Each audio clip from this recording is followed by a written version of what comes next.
Saudara, kesorotan lain terkait dengan demonstrasi warga di depan kantor Wali Kota Kendari, Sulawesi Tenggara yang berujung ricuh. Warga dan petugas Satpol PP terlibat bentrok hingga mengakibatkan satu warga menjadi korban pemukulan.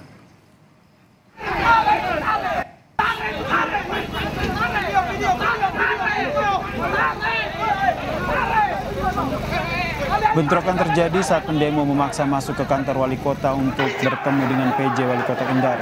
Satpol PP yang bersiaga di lokasi langsung menghadang pendemo hingga terlibat saling dorong.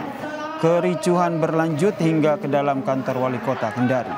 Akibat bentrokan ini, saudara, satu warga menjadi korban pemukulan.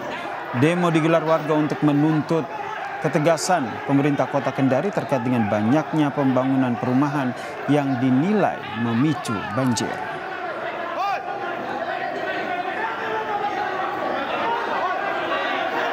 Ya, ini sebenarnya yang kita sesalkan karena anggota saya kita tidak tahu situasional yang terjadi di situ. Mereka tidak mampu mengendalikan emosinya masing-masing, sehingga itu terjadi secara otomatis akibat adanya mungkin saling dorong atau apa di lapangan. Yang pasti saya tidak melihat betul dengan mata saya tidak lihat. Saya begitu datang saya langsung ajak mereka ke ruangan. Begitu. Seorang babysitter ditetapkan sebagai tersangka karena mencekoki obat keras pada anak balita yang berusia 2 tahun yang diasuhnya di Surabaya, Jawa Timur. Akibatnya, saudara, sang anak mengalami pembengkakan pada wajah hingga dilarikan ke rumah sakit. Lama kamu tahun berapa? Tersangka yang berinisial NB, saudara, mencekoki obat keras jenis dexamethasone dan juga proniksi kepada anak yang diasuhnya agar sang anak memiliki nafsu makan dan gemuk.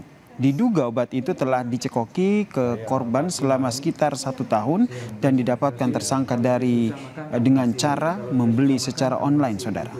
Akibatnya korban sering muntah dan mengalami pembengkakan pada bagian tubuh dan juga wajah.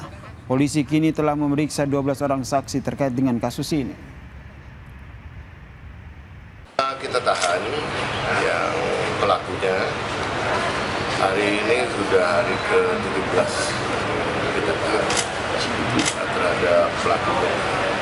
Ditahan itu artinya statusnya tersangka nih? Tersangka, sudah masih tersangka. Kalau alasannya ingin membuat anak itu menjadi lebih gemuk, tapi yang bersangkutan tidak mempunyai latar belakang medis.